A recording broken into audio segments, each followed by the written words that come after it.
قادر کلام خطیب ابن خطیب عالم اسلام کے مایہ ناز مبلغ حضرت مولانا قاری بلال حنیف فرزند قاری محمد حنیف ملتانی رحمۃ اللہ علیہ کو کہ وہ آ کر اپنے ذرعی خیالات کا اظہار فرمائیں۔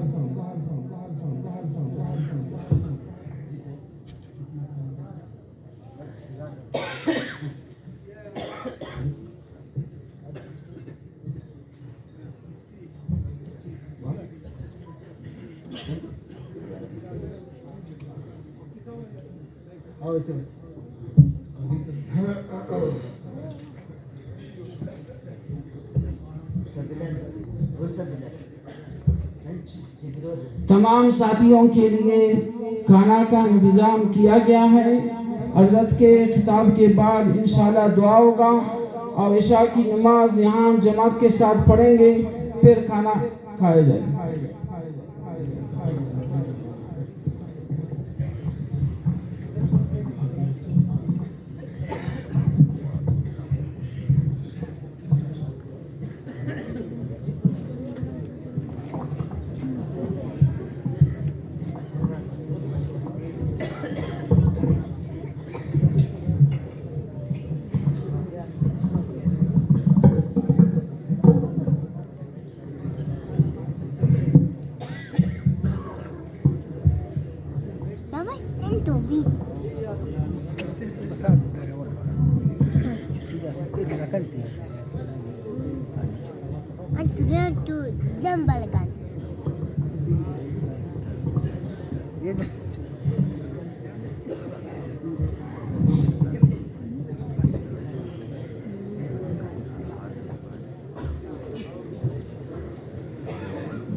السلام علیکم ورحمۃ اللہ وبرکاتہ۔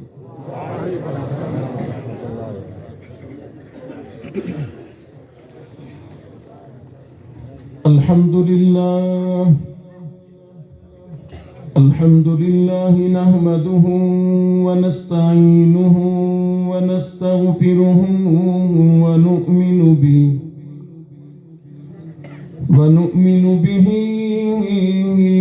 ونتوکل علیہ ونعوذ باللہ من شرور انفسنا ومن سیئات اعمالنا من يهده الله فلا مضل له ومن يضلله فلا هادي له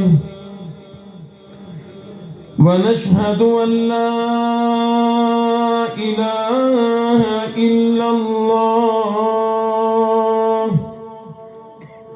وحده لا شريك له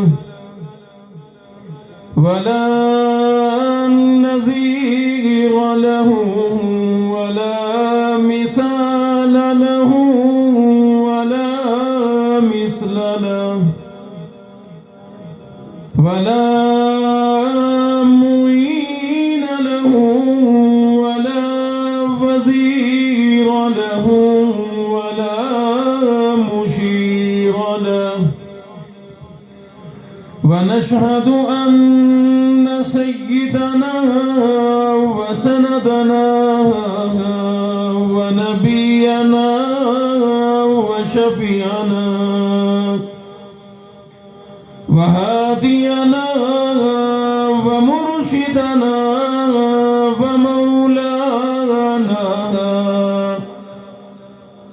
ومولانا محمدا عبده ورسوله أرسله بالحق بشيرا ونذيرا صلى الله تعالى عليه وعلى آله وأصحابه وأزواجه وذرياته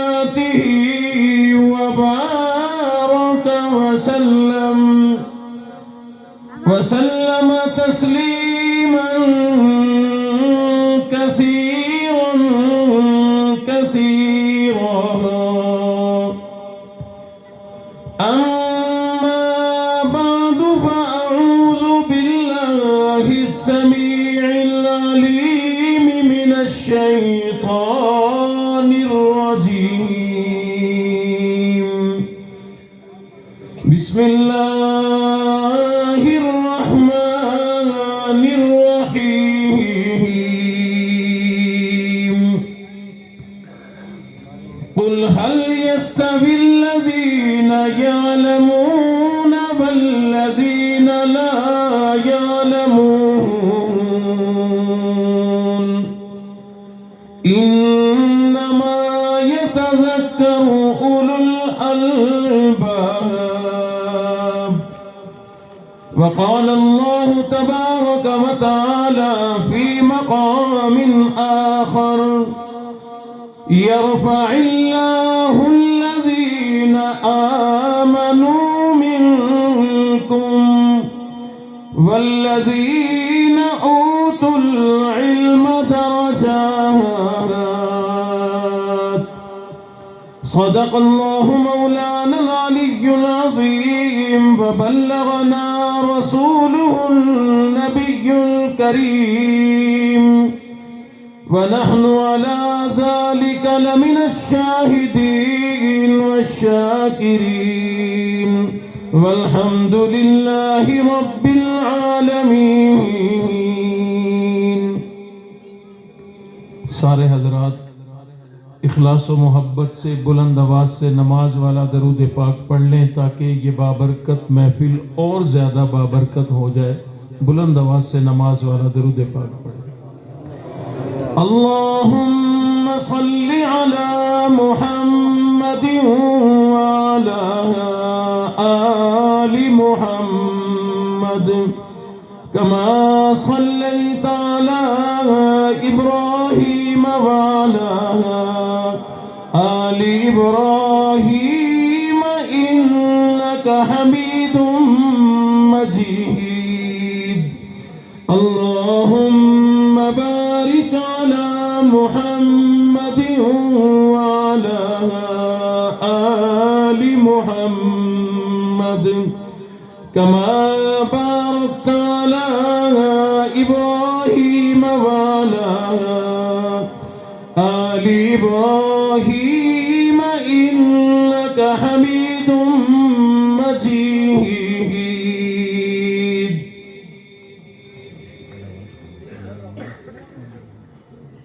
دنیا کے شاعروں کا دیوان پڑھ کے دیکھو. دنیا کے شاعروں کا دیوان پڑھ کے دیکھو. پھر اس کے بعد رب کا قرآن پڑھ کے دیکھو. آنکھیں بھی ہوں گی روشن دل بھی بنے گا گلشن. آنکھیں بھی ہوں گی روشن دل بھی بنے گا گلشن. تم صرف ایک سورت رحمان پڑھ کے دیکھو. قرآن کیا ہے رب کا بندوں کے نام خط ہے. قرآن کیا ہے رب کا بندوں کے نام خط ہے. بندو تم اپنے رب کا فرمان پڑھ کے دیکھو. کیف و سرور لذت پاؤ نہ تم تو کہنا. کیف و سرور لذت پاؤ نہ تم تو کہنا.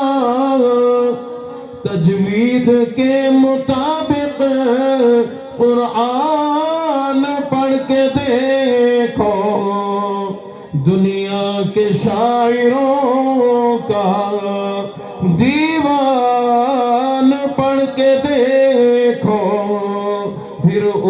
بعد رب کا قرآن پڑھ کے دیکھو.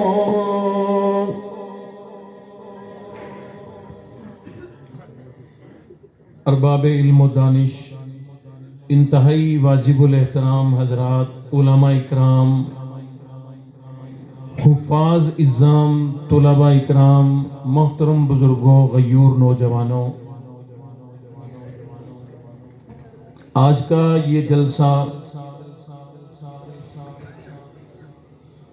اس مدرسہ جامعہ اسلامیہ نسیم العلوم کے طلباء کی دستار بندی کا، حوصلہ افزائی کا یہ جلسہ ہے. اللہ رب العزت اس جامعہ کو مزید ترقی، برکتیں اور رحمتیں نصیب فرمائے. رب کائنات اس ادارے کی تمام ضروریات کو غیب کے خزانہ سے پورا فرمائے.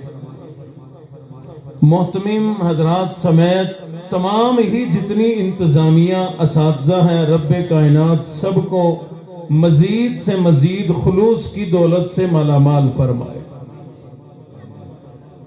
بیانات تو آپ سن چکے، جلسہ سارا ہی سن چکے. میں تو برادر محترم حضرت مولانا ادریس صاحب اور اسی طرح سے حضرت مولانا مفتی سراج صاحب کی حکم پر حاضری ہوئی ہے. میں اس پورے مجمع کی صرف تھوڑی دیر میں حوصلہ افزائی کروں گا. طلباء کی بھی، اساتذہ کی بھی، ان علماء حضرات کی بھی، اس پورے مجمع کی بھی حوصلہ افزائی کرنا چاہتا ہوں. اسی طرح یقیناً ان طلباء کے والدین تشریف لائے ہوں گے، ان کی بھی، اور حتیٰ کہ جو باہر گلی میں سیکورٹی پر مامور ہیں ان حضرات کی بھی عظمت بھی بتلاؤں گا اور حوصلہ افزائی بھی کروں گا. لیکن بات وہی ہے، مولانا سیف اللہ خالد صاحب نے کافی زور لگایا اور اخیر میں کہہ گئے کہ مجمع تھکا ہوا بھی ہے اور بھوک بھی لگی ہوئی ہے. اچھا یاد رکھنا بھی مجھے آپ سے زیادہ بھوک لگی ہے، تو اس لیے میں آپ کے برابر ہوں، میں زیادہ رجا ہوا نہیں ہوں. تو آپ بھی بھوکے، میں بھی بھوکا، انشاءاللہ سننے کا بھی مزہ آئے گا، سنانے کا بھی مزہ آئے گا. تشریف فرما رہیں گے نا جی اطمینان سے؟ جزاکم اللہ. اللہ رب العزت نے عجیب نظام بنایا کہ دین اور دین والے ہماری اشد ضرورت ہے. دین قرآن و سنت کو کہتے ہیں، اور دین والے ان اساتذہ، علماء، مدرسین، پڑھانے والے ان حضرات کو دین والا کہتے ہیں. دین اور دین والے ہماری اشد ضرورت. میں دیکھ رہا ہوں کچھ نوجوان سکول کالجز کے پڑھے لکھے بیٹھے ہیں. مجھ سے اگر موقع نہ ملا تو بعد میں کسی سے سوال کریں گے کہ یہ کیا ہوا. دین اور دین والے ہماری ضرورت ہیں، یعنی مولوی ہماری ضرورت ہے، ڈاکٹر ضرورت نہیں، انجینئر ضرورت نہیں، وکیل اور جج ضرورت نہیں. میں نے کب انکار کیا کہ یہ ضروری نہیں. وضاحت کر دینا چاہتا ہوں یہ سب ضرورت ہے کسی خاص موقع پہ، لیکن دین اور دین والے ہماری زندگی کے ایک ایک لمحے، دن رات، ہر وقت کی ضرورت ہے. ڈاکٹر کی کسی کو ضرورت ہے، کسی کو نہیں. انجینئر کی کسی کو ضرورت ہے، کسی کو نہیں. وکیل اور جج کی کسی کو ضرورت ہے، کسی کو نہیں. ایک آدمی نے مدرسہ بنانا ہے، مسجد بنانی ہے، گھر بنانا ہے، کوئی آفس بنانا ہے، اسے انجینئر کی ضرورت ہے کہ نقشہ بنا کے دے. میں نے نہیں بنانا، مجھے ضرورت بھی نہیں. ایک آدمی بیمار ہے، اسے ڈاکٹر کی ضرورت ہے. ایک صحت مند ہے، اسے ڈاکٹر کی ضرورت نہیں. ایک آدمی بلوچ ہے، لڑاکا ہے، لڑتا پھرتا ہے، اسے ڈاکٹر، وکیل اور جج کی ضرورت ہے. ایک شریف آدمی ہے، نہیں لڑتا، اسے عدالت کچہری کی ضرورت نہیں. پتہ چلا کہ یہ تمام لوگ، یہ ڈاکٹر بھی، انجینئر بھی، وکیل بھی، جج بھی، یہ سب لوگ کسی کی ضرورت ہے، کسی کی ضرورت کوئی نہیں، لیکن دین اور دین والے لوگ، ہر آدمی کی ضرورت ہے، امیر کی بھی ضرورت ہے، غریب کی بھی ضرورت ہے، دولت مند کی بھی ضرورت ہے، فقیر کی بھی ضرورت ہے۔ دین اور دین والے لوگ یہ ہر آدمی کے لیے ضروری ہے، بیمار کے لیے بھی یہ ضروری، صحت مند کے لیے بھی ضروری۔ پھر نظام قدرت تو دیکھو، رب کائنات کا نظام دیکھو، پروردگار عالم نے کیا نظام بنا دیا۔ رب کائنات نے نظام یہ بنایا، اللہ رب العزت نے اپنے بندوں کے لیے ایک بڑا عجیب نظام بنا دیا۔ جو چیز اشد ضروری ہو اپنے بندوں کے لیے، جو چیز بہت زیادہ ضروری، جس کے بغیر گزارا نہیں ہوتا، رب کائنات نے اس چیز کو مفت بھی کر دیا، عام بھی کر دیا۔ سبحان اللہ۔ سب حضرات اس میری تمہیدی گفتگو کو ذرا توجہ سے سمجھیں گے، بڑی قیمتی بات سمجھانے لگا۔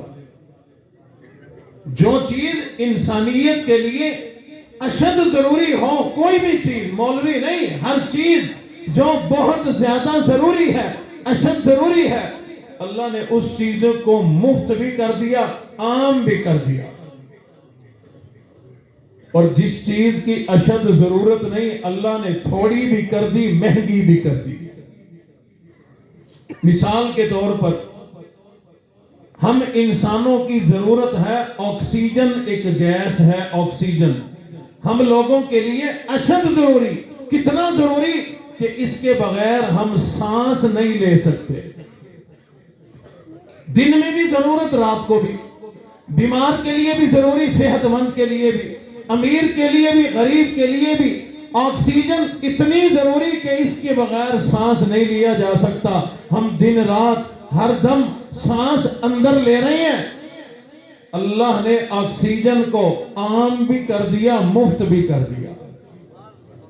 کیوں جی، آپ لوگوں کا بل تو نہیں آتا آکسیجن کا جو سانس لیتے ہیں؟ اسی طرح سے بے شمار چیزیں ہیں، تفصیل کا وقت نہیں۔ اور کچھ چیزیں ایسی ہیں جو ہمارے ماحول میں ہیں، ضروری کوئی نہیں، اس چیز کو استعمال کریں تو مرضی ہے، نہ کریں تو زندگی گزر سکتی ہے۔ مثال کے طور پر اسی آکسیجن گیس کے مقابلے میں اور گیسیں ہیں، دیگر جتنی بھی گیسیں ہیں، گھروں میں جلانے والی گیس ہے، چولہے والی گیس ہے، گاڑیوں والی LPG گیس ہے، دیگر گیسیں ہیں، ہمارے لیے اشد ضروری کوئی نہیں، مل جائے تو آسانی ہے، نہ ملے تو زندگی گزر سکتی ہے۔ اللہ رب العزت نے اس گیس کو کم بھی کر دیا، مہنگا بھی کر دیا، نایاب کر دیا، ملتی کوئی نہیں۔ سونا چاندی ہیرے جواہرات کے بغیر ہماری زندگی گزر سکتی ہے، اللہ رب العزت نے مہنگا بھی کر دیا، تھوڑا بھی کر دیا۔ یہ دنیاوی تعلیم، سکول، کالج اور یونیورسٹی کی تعلیم کے بغیر میری آپ کی زندگی گزر سکتی ہے۔ تعلیم لینی چاہیے، مل جائے تو لے لو، نہ ملے تو زیادہ دھکے کھانے کی ضرورت کوئی نہیں۔ دنیاوی تعلیم کے بغیر زندگی گزر سکتی ہے۔ رب کائنات نے یونیورسٹیوں کو تھوڑا بھی کر دیا، مہنگا بھی کر دیا۔ آپ کے کوئٹہ میں کتنی یونیورسٹی ہیں جی؟ پورے کوئٹہ میں کیوں جی؟ کتنی یونیورسٹی ہیں؟ پڑھا لکھا کوئی نہیں بیٹھا، 2 یونیورسٹی اور اتنا بڑا کوئٹہ۔ پتہ چلا یونیورسٹی اتنی ضروری کوئی نہیں، تعلیم مل جائے تو ٹھیک ہے، سہولت ہو، مل جائے ٹھیک ہے، نہ ملے تو زندگی کوئٹہ والوں کی گزر رہی ہے۔ اور پھر یہی یونیورسٹیاں کسی کی ضرورت ہے، کسی کی نہیں۔ رب کائنات نے ہر اس چیز کو عام بھی کر دیا، مفت بھی کر دیا، جو ہر آدمی کے لیے ضروری ہے، ہر آدمی کے لیے اشد ضروری ہے۔ دنیاوی تعلیم اشد ضروری کوئی نہیں۔ رب کائنات نے کالج اور یونیورسٹیوں کو تھوڑا بھی کر دیا، مہنگا بھی کر دیا، لیکن دین اور دین والے لوگ، یہ میری آپ کی ہر آدمی کے لیے اشد ضروری ہے، اتنا ضروری کہ اس کے بغیر زندگی زندگی نہیں گزر سکتی، زندگی گزر بھی جائے موت اچھی نہیں آئے گی، موت جب اچھی نہ آئے گی قبر بھی برباد ہو جائے گی، حشر بھی برباد ہو جائے گا۔ پتہ چلا یہ دین اور دین والے ہمارے لیے اشد ضروری ہے۔ رب کائنات نے اسی وجہ سے دین کو بھی، دین والوں کو بھی، مدرسوں کو بھی، ان علماء کو بھی ہر گلی محلے میں عام بھی کر دیا، مفت بھی کر دیا۔ سبحان اللہ۔ یہ مدارس، یہ دین کے مراکز اور یہ دین پڑھانے والے لوگ ہمارے لیے اشد ضروری ہے۔ اس لیے ہمیں چاہیے جو چیز اشد ضروری ہو، مہنگی ہو، ہم اس کو کیسے سنبھال کے رکھتے ہیں، چاہے وہ ایک مٹیریل کی صورت میں کیوں نہ ہو، سونا اور چاندی کیوں نہ ہو، سنبھال کے رکھتے ہیں، حالانکہ اتنا اشد ضروری نہیں۔ اور یہ جو لوگ علماء صلاح دین والے ہمارے لیے اشد ضروری ہے، اگر ہم ان کی قدر نہ کریں تو یاد رکھنا دنیا بھی برباد ہو جائے گی، آخرت بھی برباد ہو جائے گی۔ یہ علماء، یہ صلاح، یہ اساتذہ اکرام، یہ دین پڑھانے والے لوگ اور یہ قرآن پڑھانے والے لوگ، یہ بڑے عظیم لوگ ہیں، یہ بڑے عظیم لوگ ہیں، یہ بڑی عظمتوں کے مالک لوگ ہیں۔ رب کائنات نے ان کو کتنی بڑی عظمت عطا فرما دی۔ حدیث شریف میں ہے ان علماء کی خدمت میں آ کر کے صرف اگر ان کے چہرے کی زیارت کر لو گے تمہیں صرف زیارت کرنے پہ بھی اجر و ثواب ملے گا۔ سبحان اللہ۔ اللہ اکبر۔ اگر میں ایک حدیث شریف ساتھ جوڑوں تو اللہ رب العزت کے پاک پیغمبر نے بڑی اونچی بات ارشاد فرمائی، فرمایا چند چیزیں ایسی ہیں جن کو صرف دیکھنا، زیارت کرنا بھی ثواب ہے۔ بیت اللہ کی زیارت کرنا ثواب، ایک روایت میں ہے آب زمزم کے پانی کو بھی دیکھنا ثواب، اور قرآن مجید کی زیارت کرنا ثواب، اماں ابا کے چہرے کی زیارت کرنا ثواب۔ اسی طرح فرمایا کہ ان علماء صلحاء کی اگر ان کی خدمت میں بیٹھ کے، ان کی مجلس میں بیٹھ کے ان کے چہرے کا دیدار کرتے رہو گے تمہارے گناہ معاف ہو رہے ہیں، اللہ اجر و ثواب عطا فرمائے۔ سبحان اللہ۔ حضور علیہ الصلوۃ والسلام نے ارشاد فرمایا ایک گھڑی کے لیے، تھوڑی دیر کے لیے کسی عالم کی مجلس میں بیٹھ جانا، خدمت میں بیٹھ جانا، ان کی گفتگو سننا 60 سال کی عبادت کرنے سے زیادہ افضل ہے۔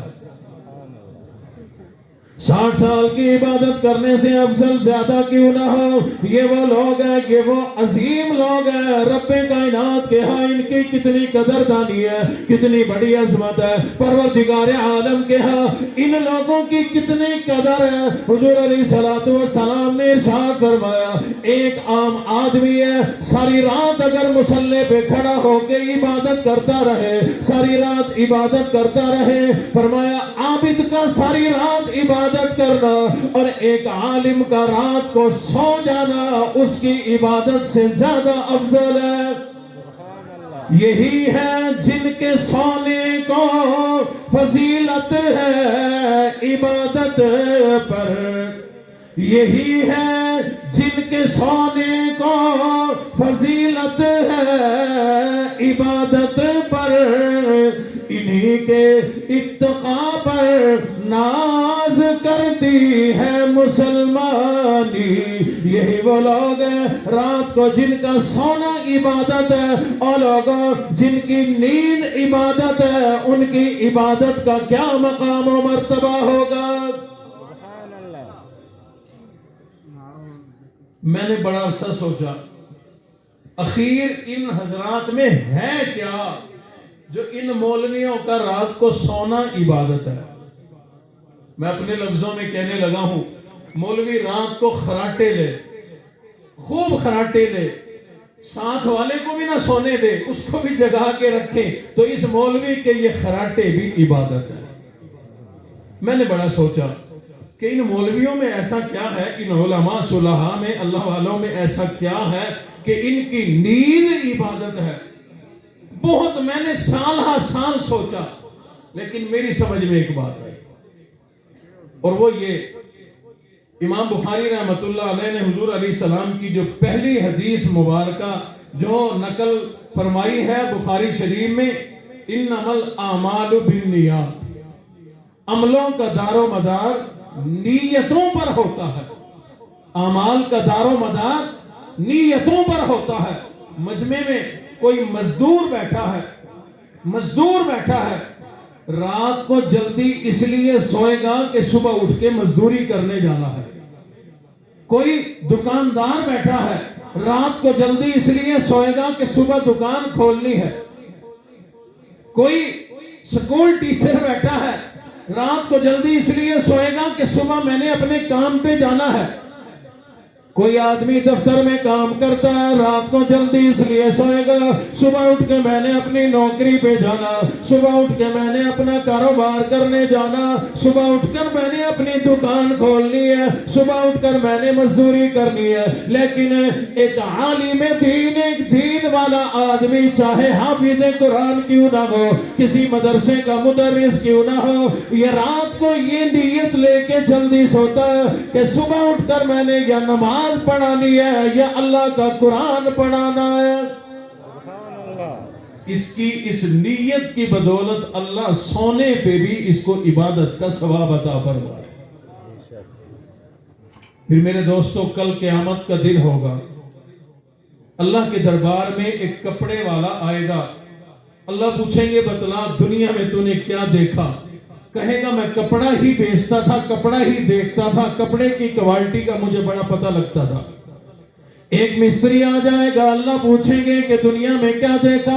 وہ کہے گا میں نے اینٹیں دیکھی، میں نے بلاک دیکھے، میں نے تو صرف مٹیریل کا سامان دیکھا۔ ایک لکڑی کے کام کرنے والا آ جائے گا، اللہ سوال فرمائیں گے اے میرے بندے ذرا بتلا دنیا کن کاموں میں گزار کے آیا؟ وہ اپنا کام بتائے گا۔ جب ان علماء کی باری آئے گی، ان حفاظ کی باری آئے گی، اللہ رب العزت سوال فرمائیں گے او میرے بندے ذرا بتلا تو صحیح دنیا میں کیا کر کے آیا، دنیا سے کیا لے کر کے آیا، تو کیا دیکھا کرتا تھا؟ یہ ایک دم سے جواب دیں گے مولا تمام زندگی میں ہماری نظروں میں بھی، ہمارے کانوں میں بھی، ہماری زبان پر بھی مولا یا آپ کا کلام تھا یا رسول اللہ کا فرمان تھا۔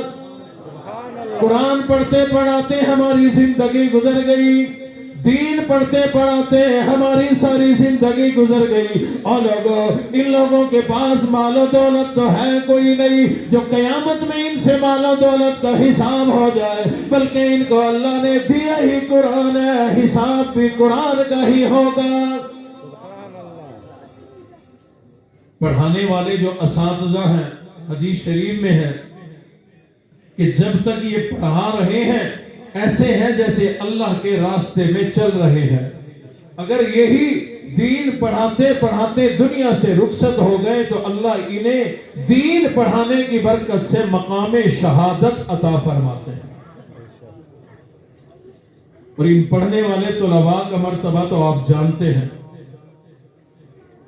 حدیث شریف میں ہے کہ دین کا طالب علم، قرآن کا طالب علم جب دین پڑھنے، قرآن پڑھنے کی نیت کرتا ہے اور اپنے گھر سے نکلتا ہے، اللہ اس کو عظمت عطا فرماتے ہیں کہ اس کا پہلا ہی قدم فرشتوں کے پروں پہ پڑتا ہے۔ اور آج آپ سارے جلسے میں ان کی خوشی کے لیے آئے ہیں، دین والوں کی، قرآن والوں کی خوشی میں آئے ہیں۔ یاد رکھنا کل قیامت والے دن اللہ رب العزت آپ لوگوں کو محروم نہیں فرمائیں گے۔ یہ جو آپ اتنی دیر شام سے بیٹھے ہیں، آدھی رات گزر گئی، یہ جو آپ نے ٹائم کی، اپنی جان کی قربانی دی، صحت کی قربانی دی، ٹائم کی قربانی دی، انشاءاللہ کل قیامت والے دن اللہ ترازو میں تول کے اس کا بدلہ اور صلہ عطا فرمائیں گے انشاءاللہ۔ اور وہ حضرات جو آج کے جلسے کا انتظام کر رہے ہیں، ہماری گفتگو سن رہے ہو یا نہ سن رہے ہو، انتظام اس جلسے کا ہو رہا ہے۔ اللہ رب العزت، ٹائم نہیں میرے پاس، میں تفصیل سے جو ہے احادیث جو ہے آپ کے سامنے رکھوں، میں مختصراً احادیث کا مفہوم ہی عرض کر رہا ہوں کہ ان دین والوں کے لیے، ان کی خوشی کے لیے کوئی اگر کسی قسم کا انتظام بھی کرے، اللہ دنیا آخرت میں اس کا صلہ عطا فرماتے ہیں۔ حتیٰ کہ جو سیکورٹی پہ معمور طلباء ہیں، اساتذہ ہیں یا سیکورٹی والے حضرات آئے ہوئے ہیں، اللہ رب العزت ان کو بھی محروم نہیں فرمائیں گے، اللہ قیامت والے دن ان کو بھی مالا مال فرما دے گا۔ وہ واقعہ تو آپ نے سنا ہوگا نا، ہے تو ہمارے پنجاب کا، نورا ڈاکو تھا، ایک نور ڈاکو والا واقعہ۔ مولانا ضیاء اللہ ہمارے خطیب، تو ان کو کسی نے خط لکھا کہ ہمارے ہاں آ کے بیان کرو، تو یہ وقت مقررہ پہ پہنچ گئے۔ وہاں جب پہنچے اسٹیشن پر اور اس گاؤں میں پہنچے، تو گاؤں والوں نے ہاتھ جوڑے کہ ہم آپ سے بیان نہیں کراتے، ہم بیان نہیں کراتے۔ انہوں نے کہا وجہ کیا ہے؟ کہنے لگے کہ ہم نے جب سے یہاں اعلان کیا ہے کہ بیان ہوگا فلاں عالم کا ہوگا، تو ہمارے یہاں قادیانی زیادہ ہے، انہوں نے ہمیں جو ہے وہ دھمکی لگائی ہے کہ اگر یہاں جلسہ کیا تم نے تو ہم تمہیں نقصان پہنچائیں گے۔ اور جو میزبان تھے انہوں نے کہا حضرت آپ کی فیس اور کرایہ یہ ہے، بس یہیں سے واپس چلے جائیں، ہمیں جلسہ نہیں کرانا۔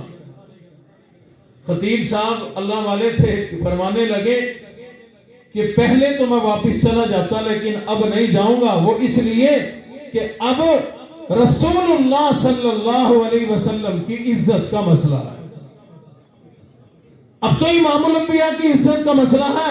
قادیانیوں کی وجہ سے، ان کی وجہ سے ہم لوگ اگر جلسہ نبی کی سیرت چھوڑ دیں تو پھر ہماری زندگی کا کیا فائدہ؟ انہوں نے کہا جی کیا کریں؟ کہا جی یہاں کوئی تکڑا آدمی ہے؟ کہا اور تو نہیں، ایک ڈاکو ہے، نورا ڈاکو، بڑا تکڑا آدمی ہے۔ کہا مجھے اس کے پاس لے چلو۔ لے کے گئے اس کے ڈیرے پہ۔ اس نے جب دیکھا، جانتا نہیں تھا، وہ ڈاکو کہنے لگا آج خیر ہے، مولوی لوگ میرے ڈیرے پہ میرے پاس چل کے آئے۔ مولانا ضیاء اللہ فرماتے ہیں کہ میں نے آگے بڑھ کے اس نور ڈاکو کو کہہ دیا اپنے لیے نہیں آئے، اپنی لالچ میں نہیں آئے، دنیا کی لالچ میں نہیں آئے، بلکہ امام الانبیاء کی عزت کا مسئلہ ہے، رسول اللہ کی عزت کا مسئلہ ہے، اس لیے تیرے پاس چل کے آئے ہیں۔ اس ڈاکو نے سارا کام چھوڑ دیا، متوجہ ہو گیا اور کہنے لگا مولانا بتلاؤ میں امام الانبیاء کے لیے کیا کر سکتا ہوں؟ میں تو ایک گناہگار آدمی ہوں، یہاں مشہور ہے، ہر آدمی جانتا ہے میں تو چوریاں کیا کرتا ہوں، ڈاکے کیا کرتا ہوں، بتلاؤں تو صحیح میں امام الانبیاء کے لیے کیا کر سکتا ہوں؟ انہوں نے آگے بڑھ کے ارشاد فرما دیا او نورے، اگر آج تو یہاں ہمارا جلسہ ہے، رسول اللہ صلی اللہ علیہ وسلم کی عظمت و سیرت کا جلسہ ہے، تیرے ذمہ صرف اتنی ڈیوٹی ہے، تو نے مسجد کے دروازے پہ کھڑے ہو کے ہم لوگوں کی حفاظت کرنی ہے، قادیانیوں کو نہیں آنے دینا، جلسہ پورا ہونے دینا، انشاءاللہ میرا اللہ تجھے اجر عطا فرمائے گا۔ اس نے ایک بڑا ڈنڈا لیا، مسجد میں آ کے کھڑا ہو گیا، مولانا نے 2-2.5 گھنٹے بیان کیا، یہ دروازے پہ سیکورٹی کے لیے کھڑا ہو گیا، خبردار کسی نے مسلمانوں کا جلسہ خراب کرنے کی کوشش کی۔ 2-2.5 گھنٹے اس نے جلسے کی پہراداری کی، جلسہ ختم ہو گیا، پروگرام ختم، مولانا اپنے گھر، لوگ اپنے گھر۔ 6 مہینے کے بعد مولانا فرماتے ہیں میرے گھر کی کنڈی کھٹکی، دروازہ کھٹکھٹایا کسی نے، میں باہر آیا، میں نے دیکھا باریش آدمی ہے، کوئی سر پہ پگڑی ہے، آنکھوں میں آنسو ہے، بات بات پہ صلی اللہ علیہ وسلم پڑھتا ہے۔ میں نے کہا اللہ والے آپ کون ہیں؟ وہ کہنے لگا مجھے پہچانا نہیں مولانا، میں نورا ڈاکو ہوں، وہی ڈاکو جس نے فلاں علاقے کے اندر آپ کے جلسے کی پہراداری کی تھی۔ مولانا فرمانے لگے تجھے یہ بھاگ کیسے لگ گئے، تیرے یہ مقدر کیسے جاگ گئے؟ اس دن تو صرف مونچھیں ہی مونچھیں تھی، آج تو داڑھی بھی ساتھ ہے۔ ڈاکو تھا نا، اس دن تو صرف مونچھیں تھی، آج تو ماشاءاللہ رونق ہے چہرے پہ۔ نورا ڈاکو کہنے لگا مولانا میں نے 2-2.5 گھنٹے کھڑے ہو کر امام الانبیاء کی عزت کی پہراداری کی، جلسے کی پہراداری کی، یہ کام کر کے میں اپنے گھر جا کے سو گیا، رات کو سویا جو ہوں خواب میں امام الانبیاء کی مجھے زیارت ہو گئی۔